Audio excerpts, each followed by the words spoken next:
colored. It's a continuation of my basically my Motherland series. So if you're familiar, the last one, I think it's my third or fourth body of work about Chinese culture. So the last series was just blue and white porcelains. So it deals with more about my personal perspective about how I see my culture. You know, what stems from basically what my father thinks about Chinese culture compared to what I think about Chinese culture. And this one I try to adopt a more foreign perspective, you know, trying to find commonalities with the culture that I inherit through the perspective of what foreigners think about China. And the subject matter is basically the same outside of the colors. Like I said, the last body of work was blue and white. This one is multicolor, yeah. So that's why it's titled Colored, and it also refers to foreign perspective, you know, colored glasses, like rose-tinted glasses, you know, how somebody who's not familiar with the culture see the culture, how they experience it, and their impression of China from a foreign perspective, which is kind of close to, I think, culturally closer to mine. You know, the way I grew up in this mainstream westernized culture, you know, in a sense it's closer to the way I see Chinese culture as opposed to the native, the way they see Chinese culture. So it's playing around with that fresh foreign perspective.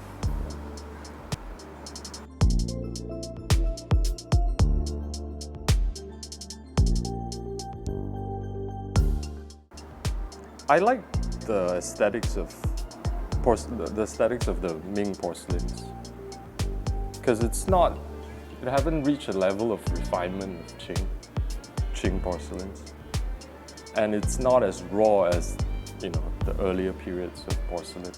So it's kind of that in-between state where it's raw enough. I don't know, I think it's a matter of taste. So I like the aesthetics of Ming. And when you get to a refinement level of the Qing pots, it just looks a bit too easy, kind of like they're showing off, you know. But this one it has the combination of rawness as well as a level of refinement that I quite like. It's just a matter of taste. Yeah.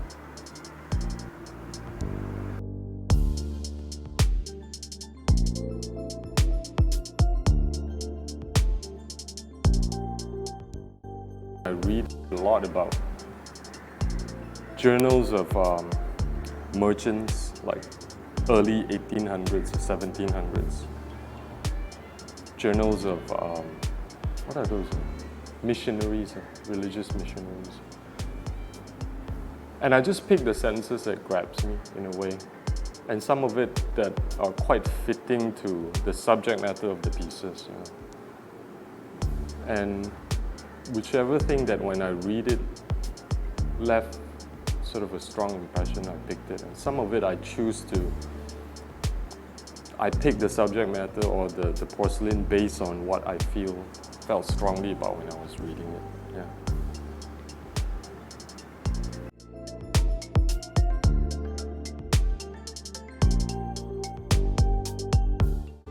Well, it's metal for a few reasons. I mean, in practical terms, it's hard to get canvases or wood stretchers into that shape.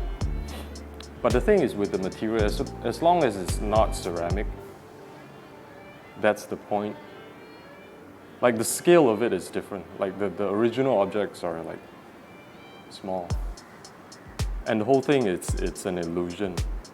I think it says to, however close that I can mimic to the original object, it's never going to be the essence of the original object.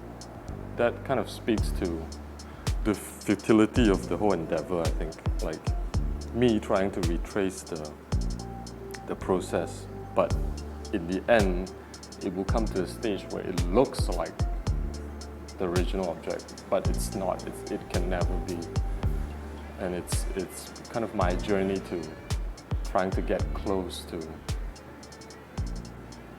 I don't know how to say it, like trying to get close to my ancestor, but never being able to completely get to the essence of it. You know, I think that's the point of it. It's the whole thing. It's an illusion, even though it looks like the original object. It can never be it.